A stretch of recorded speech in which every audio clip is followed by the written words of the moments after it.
Unang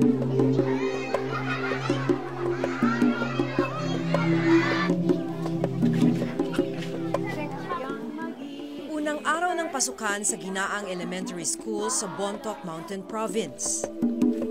174 na mga estudyante, karamihan sa kanila mga katutubong igorot, ang nagsipasok ngayong araw.